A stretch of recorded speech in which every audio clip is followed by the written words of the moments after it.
लोग आस्था के सागर में डूबे हुए हैं और बहुत बड़ी संख्या में लोग आज प्रभु श्री राम के दर्शन करने के लिए उस भव्य भवन में पहुंचे जिसमें विराजित होने के लिए प्रभु श्री राम के लोगों ने वर्षों का इंतजार किया है और आज वो सपना लोगों का पूरा हुआ कि वो अपने आराध्य के दर्शन भवन में कर सके, अपने भवन में कर सके और उनका जन्म दिवस मना सके। लेकिन कुछ लोग ऐसे भी हैं जो लगातार इस पर सियासत कर रहे हैं, सवाल खड़े कर रहे हैं, फिर चाहे उत्तर प्रदेश से हो या फिर पश्चिम बंगाल की मुख्यमंत्री ममता बनर्जी, वो तो सीधे सीधे रामनवमी को लेकर लोगों को भड़काने का काम कर रही हैं, जिस पर अयोध्या के लोगों में भी नाराजगी सामने आई और लोग बार बार यही सवाल पूछ रहे हैं कि आखिर आस्था पर राजनीति क्यों की जा रही है? क्या आस्था पर राजनीति करके लोग चुनाव जीतना चाहते हैं, सियासत चमकाना चाहते हैं? रिपोर्ट देखिए।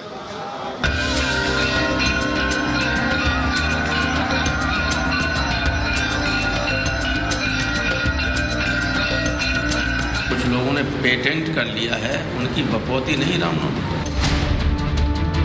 ये ममता दीदी रामनवमी नहीं कर रही है, ये प्रधानमंत्री का काम है क्या?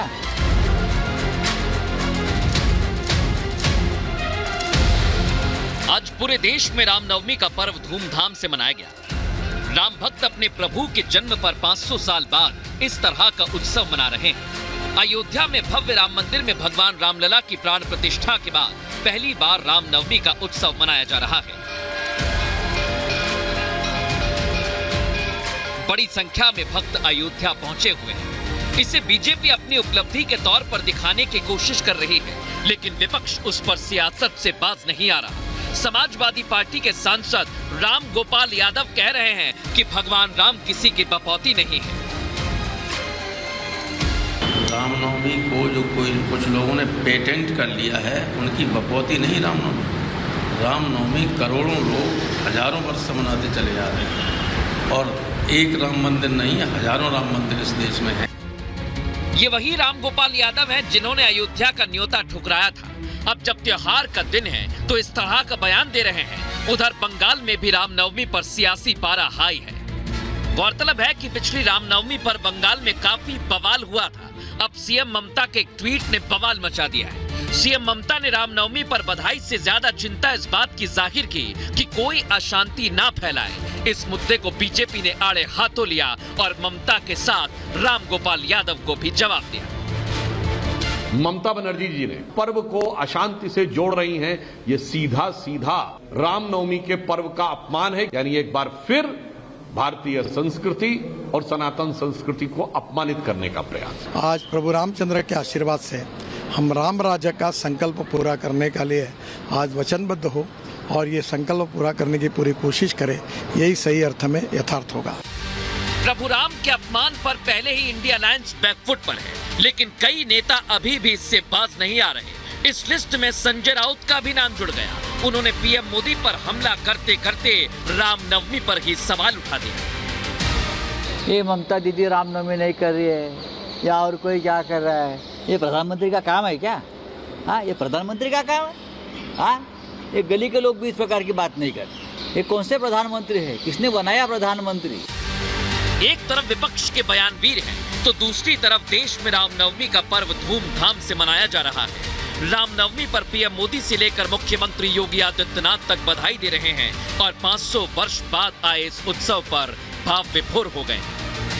ये प्रभु राम का बर्थडे 500 साल के बाद आया है, जब वो अपने निज घर में बर्थडे मनाने का सौभाग्य मिला है। लगभग 500 वर्षों के उपरांत मर्यादा पुरुषोत्तम प्रभु श्री राम की पावन जन्मभूमि पर उनके पावन जन्मोत्सव का कार्यक्रम उत्साह और उमंग के साथ आयोजित हो पा रहा है। प्रदेशवासियों को मैं हृदय से बधाई देता हूं।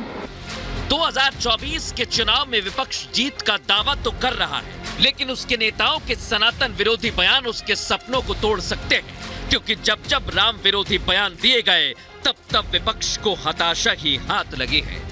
Bureau report, Republic Bharat.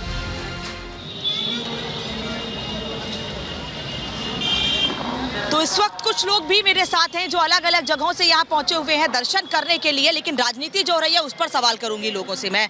Sir, कहाँ से आए हैं पहले बताइए। मैं दिल्ली से आया हूँ। दिल्ली से आए हैं आप, अयोध्या दर्शन करने आए हैं, लेकिन कुछ लोग तो राजनीति कर रहे हैं अयोध्या पर। नहीं, यहाँ पर तो हम दर्शन करने आए हैं और मुझे बड़ी प्रसन्नता हो रही है यहाँ के विकास को देख करके, यहाँ की व्यवस्था को देख करके मन गदगद है, क्योंकि मेरी शिक्षा दीक्षा भी अयोध्या जी में हुई। लेकिन कुछ लोग तो इसी व्यवस्था पर सवाल खड़े कर रहे हैं। अब वो अलग अलग है, तो इस समय चुनाव का समय है, तो चुनाव के समय में लोग अपना अपना वक्तव्य देते हैं। जो अंदर नहीं रहता है वह भी ऊपर से ऊपरी तौर पर देते हैं। जैसे कुछ लोग हमारे खास करके जो विपक्षी में हैं इस समय, वो लोग तो हिंदू अपने को कहने में असमर्थ व्यक्त करते थे, आज की तारीख में तो विवश होकर के उनको कहना पड़ रहा है। आप क्या कहेंगे? बहुत अच्छा, कैसा लग रहा है? बहुत अच्छा।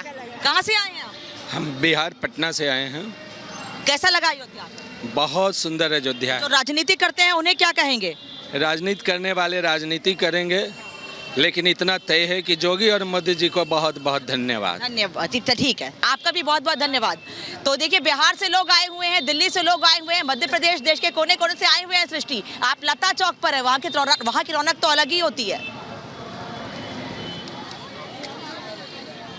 बिल्कुल अनामिका, देखिए देश के कोने कोने से लोग, जैसा आपने बताया, और ये उड़ीसा से आए हुए हैं, इनसे भी हम बात कर लेते हैं। आपने माहौल देखा, मंदिर के दर्शन किया, आपने कहा आप 3 बार दर्शन कर चुके हैं, कैसा माहौल लगा? बहुत अच्छा लगने लगा है।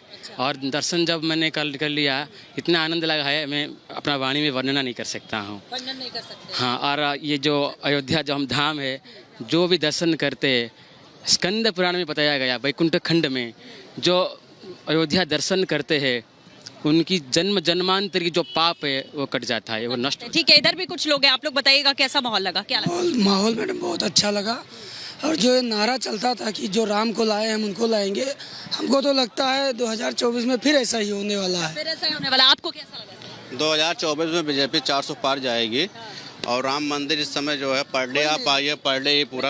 इधर भी कुछ लोग हैं, उनसे भी बात कर लेते हैं, कैसा आप लोग को लगा? बहुत अच्छा लगा, हम तो 3-4 बार दर्शन कर चुके हैं, यहीं के रहने वाले हैं, और अब तो लगता है कि जैसे अयोध्या एक नई अयोध्या हो गई है। पहले लोग आना ही नहीं पसंद करते थे अयोध्या में, अब तो एकदम आप समझिए कि लगता है ना कि विश्व लेवल पे सबसे दिव्य और सुंदर अयोध्या होगी, बन गई है। बिल्कुल, चलिए सीधे अयोध्या से आपको लिए चलते हैं गायत्री के पास, हमारी सहयोगी जो कि गुजरात से हमारे साथ जुड़ी हुई है।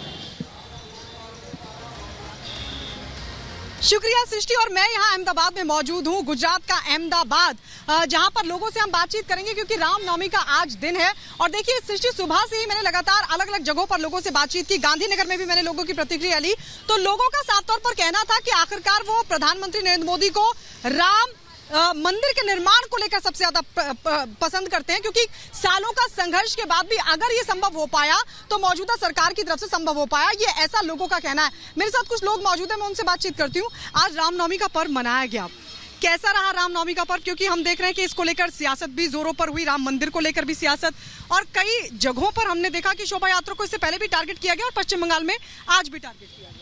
नहीं, अच्छा रहा राम मंदिर को लेके। जनरली राम मंदिर तो गुजरात का एक त्यौहार है, हम लोग यानी पूरे इंडिया का त्यौहार है, बराबर है, और स्पेशली हम लोग राम भगवान के लिए बहुत एक आदरणीय हमारे जो राम प्रभु है, तो हम लोगों को लग रहा है कि रामनवमी जो है वो रामनवमी पे बहुत अच्छा माहौल रहा, और खुशी खुशी रामनवमी हमने सबने मनाई। और वैसे भी ये गुजरात की सरकार यानी मोदी की सरकार आ रही है, तो मोदी सरकार को लेके हम लोग बहुत उत्सुक है कब जल्दी से जल्दी ये इलेक्शन खत्म हो। और देखिए बिल्कुल, क्योंकि लगातार लोगों का यही कहना है कि राम मंदिर का जो सपना था वो साकार मौजूदा सरकार में हो पाया, ऐसा लोगों का कहना है, और इसलिए वो लगातार राम मंदिर को लेकर भी उत्साहित है, रामनवमी को लेकर भी उत्साहित है। जो सियासत कर रहे हैं उन पर निशाना भी लोग साध रहे हैं।